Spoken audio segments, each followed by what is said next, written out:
Hello बच्चों, स्वागत है आप सबका एसएस पॉइंट कोचिंग सेंटर के ई लर्निंग प्लेटफॉर्म में। तो लास्ट लेक्चर में हमने बात की थी रासायनिक अभिक्रिया की, क्लास 10 की केमिस्ट्री का फर्स्ट चैप्टर है रासायनिक अभिक्रिया और उसके समीकरण, और उसमें हमने आपको रासायनिक अभिक्रिया क्या होती है, रासायनिक समीकरण क्या होता है, भौतिक परिवर्तन, रासायनिक परिवर्तन, उसके गुण, ऊष्माक्षेपी अभिक्रिया, ऊष्मा शोषी अभिक्रिया, एंड इतनी चीज़ें हमने आपको बता दी थी। रासायनिक समीकरण का संतुलन बता दिया था। आज हम बात करने वाले हैं रासायनिक अभिक्रिया के प्रकार की, कि रासायनिक अभिक्रिया कितने प्रकार की होती हैं, ठीक है ना। तो सबसे पहले हम बताएंगे आपको, सबसे पहली जो बात है रासायनिक अभिक्रिया की वो है सबसे पहला टाइप, हाँ सबसे पहला टाइप होता है रासायनिक अभिक्रिया का संयोजन अभिक्रिया। क्या होता है सर? सबसे पहला टाइप होता है संयोजन अभिक्रिया। तो ठीक है, लिखिए संयोजन अभिक्रिया, ये होती है रासायनिक अभिक्रिया का सबसे पहले प्रकार।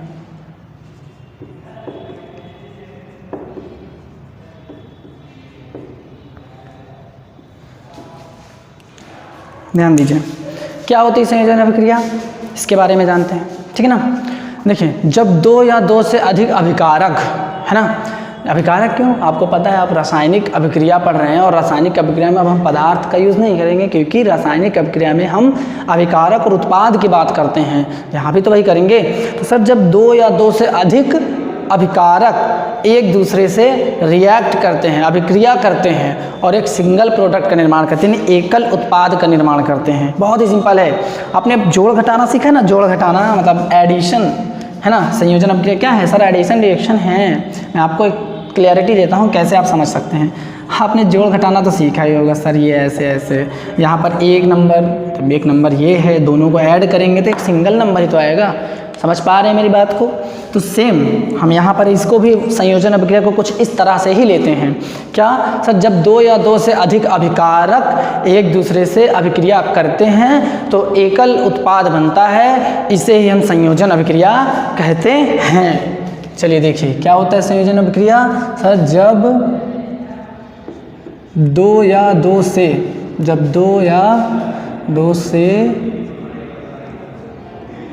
अधिक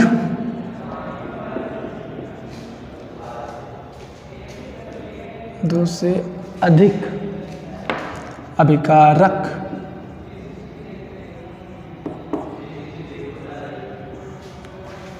जब दो या दो से अधिक अभिकारक एक दूसरे से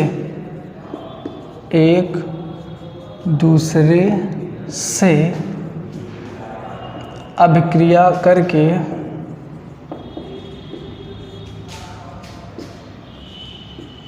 किसी एक उत्पाद का निर्माण, एक प्रोडक्ट बनाते हैं। क्या बनाते हैं सर? एक प्रोडक्ट बनाते हैं, एक उत्पाद का निर्माण करते हैं, ठीक है ना। एक उत्पाद का निर्माण करते हैं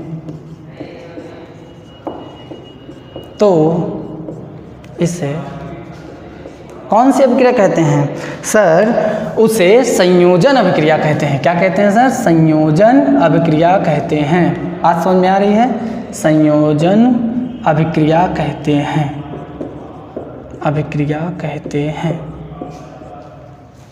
बहुत सारे एग्जाम्पल हैं आपकी संयोजन अभिक्रिया के, है ना। तो जब दो या दो से अधिक अभिकारक एक दूसरे से अभिक्रिया करके एकल उत्पाद का निर्माण करते हैं तो उसे हम संयोजन अभिक्रिया कहते हैं। ये तो रही बात संयोजन अभिक्रिया के। अब इसके एग्जाम्पल की बात करते हैं। सर कौन कौन से एग्जाम्पल है संयोजन अभिक्रिया के? तो सर संयोजन अभिक्रिया का एग्जाम्पल, उदाहरण, सर देखिए, हाइड्रोजन ने क्लोरीन के साथ अभिक्रिया की, हाइड्रोजन ने क्लोरीन के साथ अभिक्रिया की तो क्या प्राप्त हुआ आपको? Hydrogen chloride. हाइड्रोजन ने क्लोरीन के साथ अभिक्रिया की तो आपको हाइड्रोजन क्लोराइड प्राप्त हुआ। तो ये संयोजन अभिक्रिया का उदाहरण है ना, उदाहरण, ठीक है। चलिए, नाइट्रोजन ने हाइड्रोजन से अभिक्रिया की तो आपको अमोनिया प्राप्त हुआ, ये भी संयोजन अभिक्रिया का उदाहरण है। अब ध्यान दीजिए, इसको पहले मिटाते हैं। देखिए ये संतुलित नहीं है ना। तो रासायनिक समीकरण का संतुलन भी हमने कल आपको बताया था, पर चलिए थोड़ा सा हम इसको संतुलित करके देखते हैं, है ना, जिससे आपको संतुलन भी आ जाए। अगर नहीं आ रहा है तो आ जाएगा, है ना, और आ रहा है तो करके देखते हैं, प्रैक्टिस होगी, है ना। तो करिए, देखते हैं। देखिए यहाँ पर नाइट्रोजन कितने हैं? 2, नाइट्रोजन के कितने एटम हैं? सर 2 एटम हैं। यहाँ कितने हैं? सर 1 एटम है। चलिए इसको 2 बना देते हैं, है ना। चलिए यहाँ 2 बना दिया। जब हमने इसे 2 बनाया तो यहाँ क्या चेंज आया? सर जब हमने इसे 2 बनाया सर ये 6 हो गया। कौन? Sir hydrogen atom. अब हाइड्रोजन एटम 6 हो गया, उसे भी तो बनाना है ना, क्या इक्वल करना है। हमने आपको बताया था कि रासायनिक समीकरण क्या फॉलो करते हैं? सर द्रव्यमान संरक्षण का नियम फॉलो करते हैं। बहुत ही इंपॉर्टेंट बात है, रासायनिक अभिक्रिया द्रव्यमान संरक्षण का नियम फॉलो करते हैं, इसलिए इसको इक्वल करिए। कैसे? सर देखिए 6 है, यहाँ पर 2 है, तो 2 है उसको 6 बनाना है। 3 दूनी 6 हुआ ना, समकरण संतुलित। तो ये है रासायनिक अभिक्रिया संयोजन अभिक्रिया के उदाहरण, ठीक है ना। ये है संयोजन अभिक्रिया के उदाहरण। बात समझ में आ रही है आपको? संयोजन अभिक्रिया, है ना, क्लियर है ना। तो अब हम दूसरे टाइप की तरफ बढ़ते हैं, जो इसका दूसरा प्रकार है ना। रासायनिक अभिक्रिया का जो दूसरा प्रकार है वो है डीकम्पोजिशन रिएक्शन। डीकम्पोजिशन, अब इसका मतलब क्या सर? विघटन अभिक्रिया या अपघटन, है ना, अपघटन अभिक्रिया। क्या नाम है दूसरे अभिक्रिया का नाम? सर दूसरे अभिक्रिया का नाम है अपघटन अभिक्रिया, decomposition reaction. Okay, decomposition reaction की बात हम करते हैं।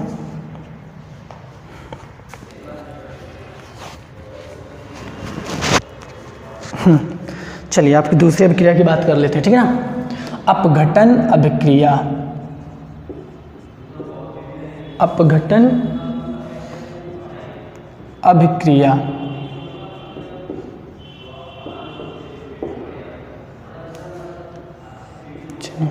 इसकी कहानी थोड़ा सा अपोजिट है संयोजन अभिक्रिया से, मतलब आपको समझ में आने वाला है। क्यों? क्योंकि अपोजिट है संयोजन अभिक्रिया से। किस तरह से अपोजिट है वो मैं आपको बताऊंगा, तो आप जान जाएंगे। ध्यान दीजिए कैसे। देखिए संयोजन अभिक्रिया में क्या होता है? 2 या 2 से अधिक अभिकारक मिलकर के एक उत्पाद बनाते हैं, ठीक है। डीकम्पोजिशन रिएक्शन में क्या होता है? एक अभिकारक टूटता है, यानी एक अभिकारक टूटकर एक से अधिक उत्पाद का निर्माण करता है। डीकम्पोजिशन रिएक्शन में क्या होता है? सर जब एक अभिकारक टूटकर एक से अधिक उत्पाद का निर्माण करता है तो वो अभिक्रिया हमारी कहलाती है सर अपघटन अभिक्रिया, वियोजन अभिक्रिया या डीकम्पोजिशन रिएक्शन। एक अभिकारक टूटकर 2 या 2 से अधिक उत्पाद का निर्माण करता है सर, वही हमारी अभिक्रिया कहलाती है डीकम्पोजिशन रिएक्शन। बात समझ में आ रही है, ठीक है ना। अब सुनिए सर, डीकम्पोजिशन रिएक्शन 3 प्रकार की होती है। कितने प्रकार की होती है सर? डीकम्पोजिशन रिएक्शन 3 प्रकार की होती है। वो तीनों टाइप जानते हैं, है ना। तीनों टाइप के बारे में समझते हैं। पहला जो होता है डीकम्पोजिशन का हम प्रकार बता रहे हैं सर। डीकम्पोजिशन में बता दिया, एग्जाम्पल भी मैं आपको बता दे रहा हूँ, बट प्रकार में भी वो जुड़ सकता है, कोई नहीं। देखिए ये है आपका कैल्शियम कार्बोनेट। सर क्या है? सर ये कैल्शियम कार्बोनेट है। क्या है? Calcium carbonate. अब हम क्या करते हैं? इसको सर हीट करते हैं। ये हीट का साइन है, लास्ट लेक्चर में आपको बताया था हमने सर, ये हीट का साइन है। जब आप इसको क्या करते हैं? हीट करते हैं तो आपको मिलता है सर कैल्शियम ऑक्साइड और ऑक्सीजन। अब समझिएगा ये क्या हुआ? डीकम्पोज हुआ। ये क्या हुआ? डीकम्पोज हुआ कैल्शियम ऑक्साइड और ऑक्सीजन में, कैल्शियम ऑक्साइड और ऑक्सीजन में, ठीक है। यहाँ तक समझ में आया सर? यही है डीकम्पोजिशन रिएक्शन, अपघटन अभिक्रिया। अब हम बात करते हैं इसके प्रकार की, ठीक ना। तो ये 3 प्रकार की होती है, मैंने आपको बताया। जो पहला प्रकार है इसका वो है तापीय अपघटन। वो क्या है? तापीय अपघटन। तापीय अपघटन वो है तापीय अपघटन। देखिए दूसरा भी बता देते हैं तो ताकि उसके बाद डिफाइन किया जाए दूसरा और तीसरा। देखिए दूसरा होता है आपका विद्युत अपघटन, विद्युत अपघटन। और आपका जो तीसरा है, जो थर्ड टाइप है, वो है सर प्रकाश अपघटन। प्रकाश अपघटन। चलिए ये हो गए आपके 3 टाइप, है ना। तापीय अपघटन, विद्युत अपघटन और प्रकाश अपघटन। सबसे पहले हम बात करेंगे सर तापीय अपघटन की, कि तापीय अपघटन क्या होता है। नाम से ही पता चल रहा है, टेम्परेचर देना है। आपको पता है किसी भी चीज़ को ब्रेक करना है, यानी उनके बीच आपने क्या लोअर स्टैंडर्ड्स में पढ़ा होगा, नीचे की क्लासों में, है ना। क्लास 8th में शायद 9th में आपने पढ़ा होगा कि जो पदार्थ होते हैं वो अट्रैक्शन फोर्स द्वारा बाइंड होते हैं, बॉन्ड उनमें बंधा होता है ना, अट्रैक्शन फोर्स द्वारा बॉन्डेड होते हैं। उनको ब्रेक करने के लिए अगर हम हीट दें तो टूट जाएंगे। क्यों? सही कहा ना, ब्रेक करने के लिए उनको हीट दे तो वो टूट जाएंगे, है ना। सेम वही चीज़ तो है तापीय अपघटन, है ना। लेकिन यहाँ पर विद्युत और प्रकाश भी तो आ गया ना, लेकिन वो अलग अलग तरीके का होता है। वो कई कंडीशंस होती हैं जिसकी वजह से इनको लाना पड़ता है। बात समझ पा रहे हैं? इनकी कंडीशंस अलग होती है इसलिए इनको लाना पड़ता है। बट तापीय अपघटन ये बहुत इंपॉर्टेंट, तापीय अपघटन इसलिए इंपॉर्टेंट है क्योंकि ज़्यादातर जो हम डिकम्पोजिशन कराते हैं तापीय अपघटन से होता है। चलिए हम इसके कुछ एग्जाम्पल देखते हैं तो आपको क्लैरिटी आएगी। इसके लास्ट जस्ट पहले मैंने आपको एक एग्जाम्पल दिया था अपघटन का, सर वो तापीय अपघटन का ही एग्जाम्पल था। तो तापीय अपघटन की डिफिनेशन थोड़ा सा समझ लीजिए। सर तापीय अपघटन क्या होता है? सर जब किसी एक पदार्थ को हम तापमान यानी टेम्परेचर बढ़ाकर या उसको ताप दे करके ब्रेक करते हैं सिंपल सब्सटेंस में, यानी सरल पदार्थ में, सरल है ना, सरल पदार्थ में तोड़ते हैं, है ना, तो उसे हम कहते हैं तापीय अपघटन। तापीय अपघटन समझ में आया? फिर से सुनिए। जब किसी एक पदार्थ को, एक अभिकारक, जब किसी एक अभिकारक को ताप दे करके छोटे छोटे पदार्थ में, छोटे छोटे उत्पाद में तोड़ा जाता है तो तापीय अपघटन कहलाता है। बहुत ही सरल डिफिनेशन है और इसका एग्जाम्पल देख लीजिए आप। कैल्शियम कार्बोनेट को, किसको? कैल्शियम कार्बोनेट को, कैल्शियम कार्बोनेट का तापीय अपघटन देखिए। कैल्शियम कार्बोनेट को जब हम हीट देते हैं, है ना, ये तापीय अपघटन कराते हैं तो सर हमारा बनता है आपका कैल्शियम ऑक्साइड और ऑक्सीजन। देखिए ये रहा इसका तापीय अपघटन। इसी तरह से पोटेशियम क्लोरेट होता है KClO3। KClO3 का देखिए तापीय अपघटन इसी तरह से होता है। यहाँ पर क्या बनता है?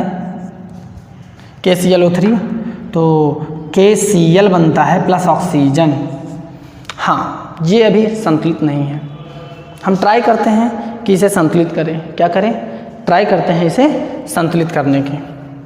थोड़ा टेढ़ा लिखता है ना, ध्यान दीजिए, उस पर मत ध्यान दीजिए ना, हम रिएक्शन पर ध्यान देते हैं, एग्जाम्पल पर ध्यान देते हैं, है ना। ध्यान दीजिए, देखिए यहाँ पर जो है ऑक्सीजन आपका 3 है, यहाँ 2 है। कुछ हो सकता है क्या कि दोनों इक्वल है? ऐसा कुछ कर ले कि ये दोनों इक्वल हो जाए। मतलब सोचिए, थिंकिंग, सर 3 और 2 का क्या करें, गुणा ही कर देते हैं तो इन दोनों 6 बराबर हो जाएगा। ऐसे तो बराबर हो नहीं सकता। सपोज यहाँ 4 होता, यहाँ 2 होता तो हम एक बार सोचते सर 2 से मल्टीप्लाई कर दीजिए तो 4 और वो हो जाएगा। लेकिन यहाँ कुछ भी आप मल्टीप्लाई, यही तो रिएक्शन का संकट को सॉल्व करने का वो आसान तरीका है। यहाँ आप कुछ भी मल्टीप्लाई करते रहिए, 3 के इक्वल तो नहीं आने वाला। तो ऐसा करिए कि यहाँ भी कुछ करिए और यहाँ भी कुछ करिए जिससे दोनों इक्वल हो जाए। बात समझ में आ रही मेरी? एकदम क्लियर समझ में आएगी आपको, है ना। ध्यान दीजिएगा, 6 कर दिया, 6 हो गया। लेकिन आपको पता है ना कि जब आप एक तरफ सही करने की कोशिश करते हैं तो दूसरी तरफ बवाल हो जाता है ना। बवाल यहाँ भी हुआ है, देखिए कैसे। पोटेशियम 2 हो गया, क्लोरीन 2 हो गई, हुई ना। पोटेशियम 2 हुआ, क्लोरीन 2 हुई। इस बवाल को भी ठीक किया जाए, कैसे करेंगे? हो गया, डन। ये हो गया संतुलन, है ना। इसका संतुलन हो गया, ये समीकरण संतुलित हो गया। और ये डिकम्पोजिशन रिएक्शन का एग्जाम्पल है। और डिकम्पोजिशन में किसका? सर तापीय अपघटन का। तो मुझे उम्मीद है तापीय अपघटन आपको बहुत ही अच्छे से समझ में आया होगा। अब हम विद्युत अपघटन की बात करते हैं। ये थोड़ा सा अच्छा टॉपिक है, ये थोड़ा सा समझने वाला, एकदम मतलब क्या बताएं हैं आपको, है ना। अभी आप सुनेंगे इसके बारे में तब जानेंगे। अरे सर इसमें तो एक और कॉन्सेप्ट हमें पता चला, है ना। ध्यान दीजिए, कैसे, है ना, समझिएगा। देखिए, अगर आप नमक को कहें सर इसको हीट करें तो क्या ये ऐसे टूट जाएगा? क्योंकि आपने कहा सर, अभी आपने बताया, आप सोच रहे होंगे सर आपने ही तो बताया जब हम किसी चीज़ को हीट देते हैं सर वो टूटने लगता है। कुछ ऐसा टूटने की सोच रहे हैं क्या आप, ना? या आप सोचे सर जब जल को गर्म करते होंगे, वाटर को गर्म करते होंगे, है ना, हीट देते होंगे तो क्या वो ऐसे टूटता है क्या? कुछ नहीं सर दिस इज़ रॉन्ग क्यों है सर? कभी भी वाटर को आप ब्रोक करते हैं तो ये H2 और O2 में नहीं ब्रोक होता। नमक को ब्रोक करते हैं तो सर ये ऐसे नहीं ब्रेक होता, तापीय अपघटन से नहीं होता सर। जब इसको करते हैं ना सर, ये वाला इसको करते हैं ना तो क्या होता है सर? इसको करते हैं तो सर ये H2O के बीच, अभी मैं आपको बता देता हूँ तब आपको ये समझ में आएगा। नया कॉन्सेप्ट है, बिल्कुल नया आपके लिए, है ना।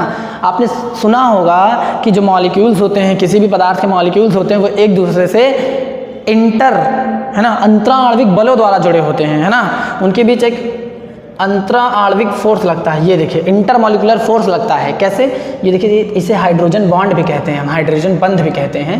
ये कुछ इस तरह से जुड़े होते हैं। देखिए होता क्या है कि जो ऑक्सीजन एटम होता है, वाटर का जो ऑक्सीजन एटम होता है, देखिए वाटर का जो ऑक्सीजन होता है एटम, वो हाइड्रोजन के साथ इस तरह से कुछ बॉन्डिंग किए रहता है। ये जब आप इसे हीट करते हैं तो ये H2O और O2 में थोड़ी टूटता है सर, ये ऐसे टूटता है, ये टूट करके वाटर वेपर में बदल जाता है। आप बात समझ चुके होंगे मैं क्या कहना चाह रहा हूँ। तो आपको ऐसे तोड़ना है सर, ऐसे ही तोड़ने के लिए सर आप क्या कराते हैं सर, विद्युत अपघटन कराते हैं, जहाँ पर सर आप एक इलेक्ट्रोलाइटिक सेल बनाते हैं। क्या बनाते हैं? इलेक्ट्रोलाइटिक सेल बनाते हैं। ध्यान दीजिएगा, ये इलेक्ट्रोलाइटिक सेल बनाते हैं और नेगेटिव पॉजिटिव ऐसे करके ये एनोड और कैथोड का निर्माण करते हैं। उसके बाद आप जल का अपघटन कराते हैं विद्युत की सहायता से। तो यही है विद्युत अपघटन सर, जहाँ पर हम विद्युत की सहायता से किसी भी पदार्थ का अपघटन कराते हैं सर, वो विद्युत अपघटन कहलाता है। अब मैं NaCl का भी केस अगर लेता हूँ तो सर NaCl में भी कुछ ऐसा ही होने वाला है सर। जो NaCl होता है, जब आप इसको हीट करेंगे ना सर, ये मोल्टेन स्टेट में आ जाता है। मोल्टेन मतलब क्या? पिघली हुई, ये पिघल जाता है। अब आप सोच रहे होंगे सर ये क्या, और अगर आप सोच रहे हैं सर इसे जल में घोलने से Na टूट जाता है Cl, तो सर Na टूटता है Cl, ऐसा आप सोच रहे हैं तो सर रॉन्ग, क्योंकि सर वो Na प्लस और Cl माइनस में सर डिजॉल्व होता है सर। जैसे हम कुछ ऐसा भी लिखते हैं ना सर NaCl एक्वस, अगर जल में डिजॉल्व हुआ तो ऐसे लिखते हैं। कल मैंने आपको बताया था, है ना, लास्ट लेक्चर में मैंने आपको बताया था, है ना। अब ध्यान दीजिए, ये क्लियर हुआ कि नहीं? ये NaCl एक्वस में लिखते हैं और वो टूटता कुछ इस तरह से है, ऐसा थोड़ी टूटता है सर। Na और Cl2 क्लोरीन अलग हो गई ना, बात समझ रहे हैं? तो इसको ब्रोक करने के लिए इसे मोल्टेन स्टेट में ला करके, किसको सर NaCl को मोल्टेन स्टेट में ला करके इसके अंदर डाला जाता है, और क्लोरीन एटम जो होता है वो पॉजिटिव की तरफ बढ़ता है, और सोडियम एटम जो निगेटिव टर्मिनल की तरफ जा करके इकट्ठा हो जाता है सर। ये काम होता है यहाँ पर। ये जो निगेटिव टर्मिनल है आपका, ये जो पॉजिटिव टर्मिनल है, तो क्लोरीन एटम इस पॉजिटिव टर्मिनल की ओर और ये एटम इस निगेटिव टर्मिनल की ओर जा करके जो है इकट्ठा हो जाता है। क्या बात समझ में आ रही है आपको कि नहीं? तो यहाँ से आपका आता है विद्युत अपघटन। तो विद्युत अपघटन बहुत सरल है, आप इतना ही जानिए कि सर ऐसा अपघटन जो विद्युत की सहायता से किया जाता है, इलेक्ट्रिक की सहायता से किया जाता है, वो विद्युत अपघटन कहलाता है। इसका बेस्ट एग्जांपल मैं आपको एग्जांपल लिखा दे रहा हूँ, आप एग्जांपल नोट कर लीजिएगा, है ना। देखिए ये है इसका एग्जांपल, सिंपल सा सर H2O को हमने ब्रेक किया सर, विद्युत अपघटन यहाँ लगा दीजिए, विद्युत इलेक्ट्रिक, और आपका जो है H2 प्लस O2 में टूट गया सर। इसे तो ऐसा करना ही पड़ेगा, विद्युत अपघटन कर रहे हैं, भले ही इसका संकरण संतुलन करना पड़ेगा, तो हमने कर दिया। इसी तरह से NaCl में भी वही चीज़ होता है ना। NaCl का जब आप विद्युत अपघटन कराते हैं तो सर आपको 2Na और Cl2 क्लोरीन मिल जाता है। ये है आपका विद्युत अपघटन, ये है आपका विद्युत अपघटन। तो अब आता है प्रकाश अपघटन, एक और कौन सर? प्रकाश अपघटन। ये क्या होता है इसके बारे में हम जानते हैं।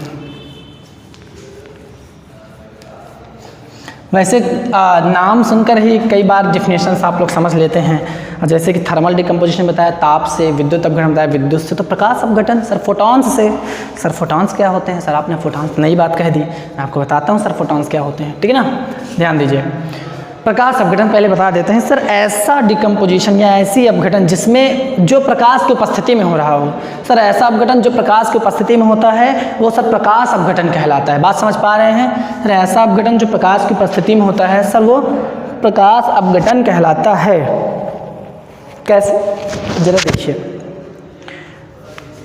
AgCl सिल्वर क्लोराइड को जब हम ये सिंबल तो याद होगा सर, ये प्रकाश की उपस्थिति को बताता है ना, करते हैं तो सर ये Ag और Cl2 टूट जाता है सर, ये प्रकाश अपघटन है। ठीक है, बहुत सिंपल है, आप जान लीजिए। प्रकाश अपघटन ज़्यादा पूछता नहीं है, बट सपोज है ना आपको ये जानना तो ज़रूरी है ना। तो प्रकाश अपघटन क्या होता है सर? सर जब हम प्रकाश की उपस्थिति में किसी भी पदार्थ का अपघटन कराते हैं तो उसे प्रकाश अपघटन कहते हैं। क्लियर है ना सर? ये प्रकाश अपघटन है, बात समझ में आ गई है ना। और फोटॉन्स की बात मैंने की थी, तो चलिए मैं आपको बता देता हूँ। दरअसल जो फोटॉन्स होते हैं ना, जो फोटॉन्स होते हैं वो प्रकाश को ही कहते हैं, प्रकाश के कणों को कहते हैं। दरअसल फिजिक्स में जो मतलब प्रकाश को दो तरीके से माना गया है, दो चीज़ में। जैसे एक इलेक्ट्रोमैग्नेटिक वेव, प्रकाश को कहा गया कि सर वो वेव है ना, तरंग है।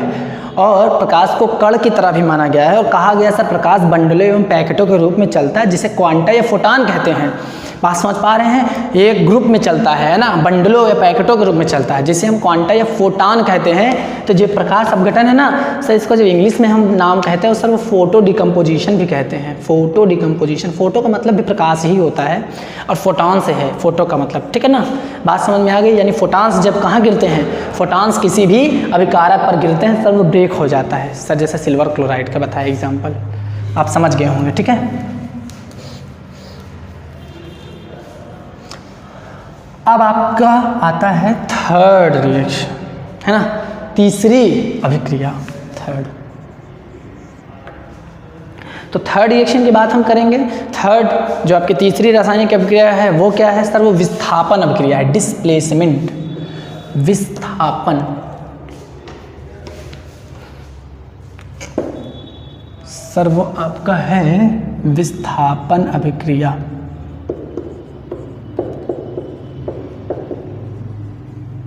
बहुत ऊपर है क्या सर? विस्थापन अभिक्रिया, चलिए इसके बारे में हम थोड़ी सी बात करते हैं।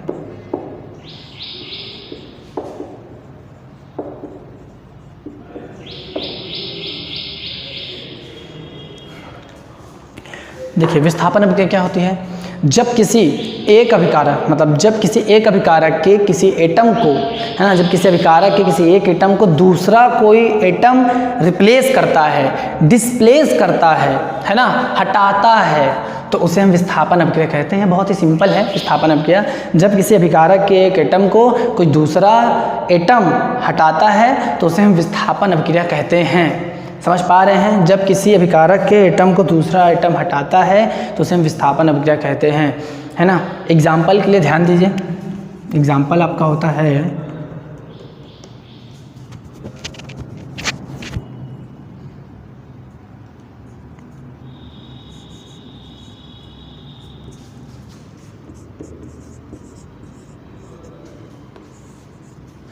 मैं लिख दे रहा हूँ पहले, फिर आपको ये समझाता हूँ, क्लियर करता हूँ।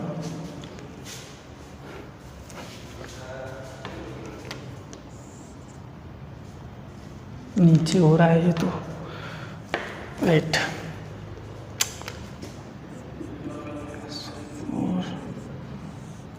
प्लस जिंक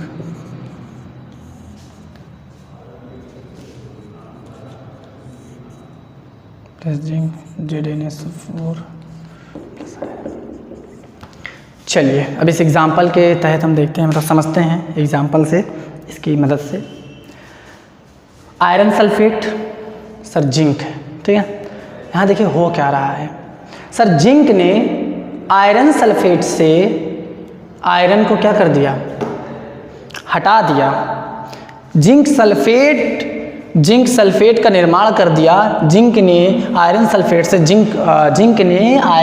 से आयरन को हटा करके जिंक सल्फेट बना दिया, है ना। ये क्यों हो रहा है सर? ये तो इलेक्ट्रोकेमिकल सीरीज ही बताएगी क्या हो रहा है, क्यों हो रहा है, और वो मैं बताऊंगा आपको, है ना, कि सर इलेक्ट्रोकेमिकल सीरीज क्या है, फिर इलेक्ट्रोकेमिकल सीरीज आपको बताएगी सर ये क्यों हो रहा है। तो मैं बताता हूँ इलेक्ट्रोकेमिकल सीरीज के बारे में। सर इलेक्ट्रोकेमिकल सीरीज ऐसी सीरीज होती है जिसमें कि एटम्स को क्या करते हैं, लाइन से मतलब लगाया हुआ है ऊपर से नीचे तक, और वहाँ पर ये कहा गया है कि सर ऊपर वाले जो एटम होंगे वो नीचे वाले एटम को उसके सॉल्ट सोल्यूशन से, उसके सोल्यूशन से उसे रिप्लेस कर देंगे। इसी को हम विस्थापन अभिक्रिया कहते हैं। ये विस्थापन अभिक्रिया जानना है अगर आपको कि कौन सा एटम किसको रिप्लेस करेगा, तो वो तो आपको इलेक्ट्रोकेमिकल सीरीज से ही पता चलेगा। देख करके आप कहेंगे यस सर ये इससे ज़्यादा रिएक्टिव है। दरअसल वो एक रिएक्टिविटी सीरीज है सर, वो एक रिएक्टिविटी सीरीज है जो उसकी जो एटम्स की रिएक्टिविटी को बताता है।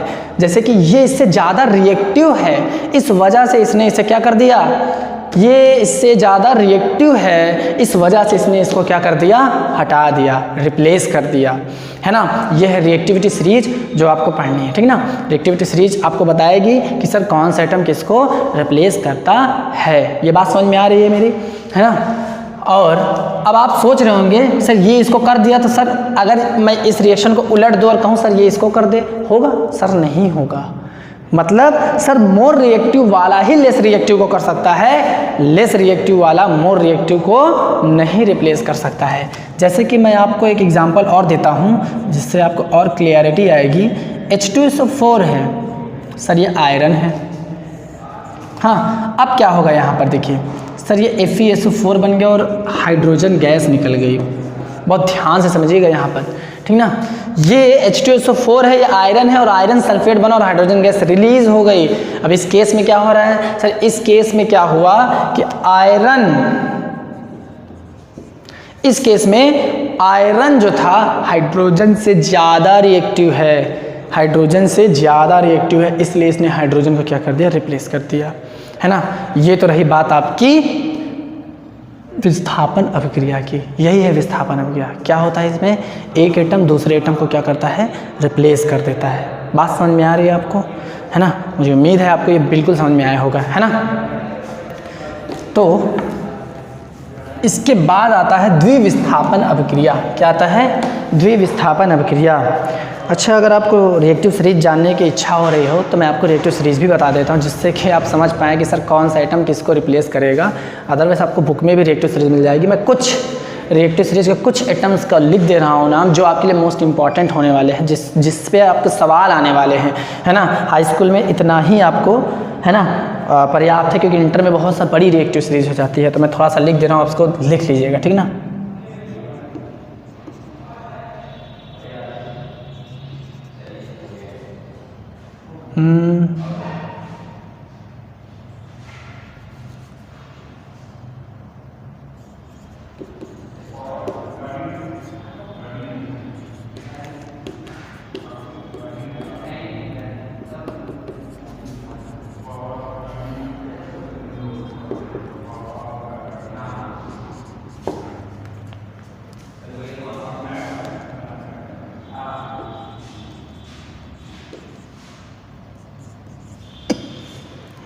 हाँ, तो ये रही आपकी रिएक्टिव सीरीज।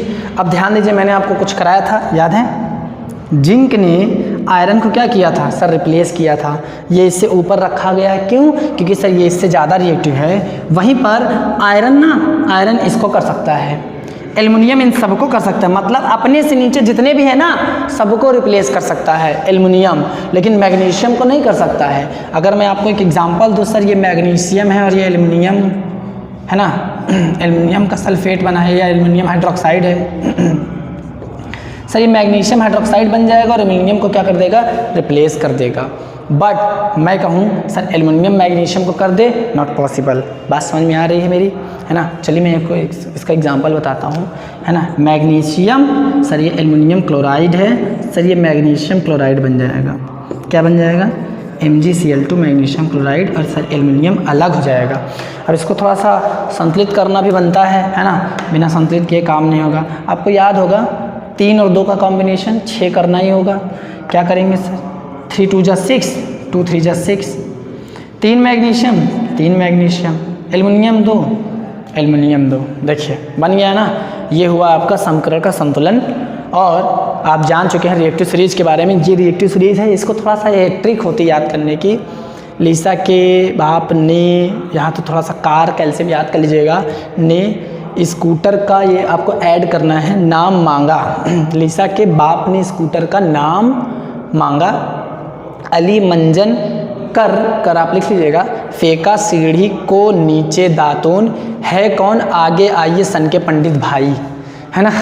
तो ये कुछ ट्रिक है जिससे हमने याद किया है। आपको बहुत सारी ट्रिक्स मिल जाएगी, खुद से बनाकर याद कर लीजिएगा, या आपको सुनना हो तो ये वीडियो को आगे पीछे करके बार बार मेरे को सुन लीजिएगा, मैंने क्या बोला है, और लिख लीजिएगा, फिर आपको याद हो जाएगी, है ना। रिएक्टिव सीरीज, है ना। फिर से सुन लीजिएगा, लीसा के बाप ने स्कूटर का नाम मांगा, अली मंजन कर फेंका सीढ़ी को नीचे दातून, है कौन आगे आइए सन के पंडित भाई, है ना। हे कलावती और फेंको। तो इसके बाद की मैंने लिखी नहीं, क्योंकि आपके लिए जो इम्पोर्टेंट है हाई स्कूल में, वो यहाँ से यहाँ तक की इम्पोर्टेंट है, मोस्ट इम्पॉर्टेंट, और ये हाइड्रोजन, है ना। इसलिए मैंने यहाँ तक लिख दी है आपके लिए, ठीक है ना। तो इसे आप याद कर लीजिएगा, ये रिएक्टिव सीरीज़ है आपके लिए। अब एक लास्ट रिएक्शन जो आपकी आती है रिएक्शन टाइप में, वो है double decomposition reaction. Double decomposition reaction मतलब द्विविस्थापन अभिक्रिया। इसको जानिए, ये आपका रिएक्शन का टाइप कंप्लीट कर देगा। अब आता है आपका द्विविस्थापन अभिक्रिया।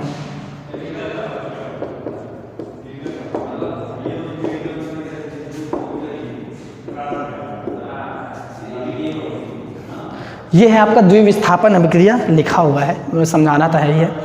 तो द्विविस्थापन अभिक्रिया क्या होती है कि इसमें दो अभिकारकों के आयन एक दूसरे को क्या करते हैं, रिप्लेस करते हैं, या क्या करते हैं, विस्थापित करते हैं। मैं कई बार रिप्लेस कर रहा हूँ, बट आपको हिंदी में लिखना है। तो सुनिए, इसमें दो अभिकारकों के, दो या दो से अधिक बोल सकते हैं, दो अभिकारकों के आयन एक दूसरे को क्या करते हैं, विस्थापित करते हैं, है ना। दो या दो से अधिक अभिकारक एक दूसरे के आयन को विस्थापित करते हैं, ये आपकी क्या कहलाती है, द्विविस्थापन अभिक्रिया। चलिए मैं आपको एक एग्जाम्पल के तौर पे समझाता हूँ। द्विविस्थापन बहुत ही सरल है सर। ये एसिडिक अम्ल है, एसिडिक एसिड, आपने सुना होगा एसिटिक एसिड सिरके में पाया जाता है ना। एसिडिक अम्ल है, और सर ये सोडियम हाइड्रोक्साइड है। बहुत ही सिंपल एग्जाम्पल देखिए, यहाँ पर इसका H है ना, ये आयन, और ये सोडियम है, सोडियम, ये एक दूसरे को रिप्लेस करेंगे या विस्थापित करेंगे। कैसे करेंगे सर, ये सोडियम का सॉल्ट बन गया सोडियम, और ये हाइड्रोजन ने क्या कर दिया, सोडियम को हटाया। अब आप समझ सकते हैं मैं क्या कह रहा हूँ। क्या कहें सर, सोडियम हाइड्रोजन को हटाया है या फिर हाइड्रोजन ने सोडियम को हटाया है। तो द्विविस्थापन अभिक्रिया में दो अभिकारक के आयंस एक दूसरे को विस्थापित करके जो है एक नया उत्पाद का निर्माण करते हैं, तो वो द्विविस्थापन अभिक्रिया कहलाती है। ये द्विविस्थापन अभिक्रिया का एग्जाम्पल है। उम्मीद करता हूँ कि आपको आज रिएक्शन के चारों टाइप अच्छे से समझ में आए होंगे। सारी बातें जो एक्स्ट्रा कुछ और बातें थी वो भी समझ में आई होंगी, है ना। नेक्स्ट लेक्चर में हम बात करेंगे उपचयन अपचयन अभिक्रिया, संक्षारण की बात करेंगे, कैसे संक्षारण हुआ। जो स्टैच्यू ऑफ लिबर्टी की बात मैंने बताई थी आपको फर्स्ट लेक्चर में कि कॉपर कैसे ग्रीन हुआ, स्टैच्यू ऑफ लिबर्टी क्यों ग्रीन है ना। संक्षारण क्या होता है, जंग लगना, रस्टिंग ऑफ आयरन, ये सारी चीज़ें की बात करेंगे। कुछ सवाल अगर होंगे उसके बाद, है ना, देखा जाएगा, है ना। उस पर जो है वीडियो बनाएंगे और आपसे बात करेंगे, है ना, कि हाँ सर कैसे लगाना है क्या। अब यहाँ तो हमारा लेक्चर आज समाप्त होता है।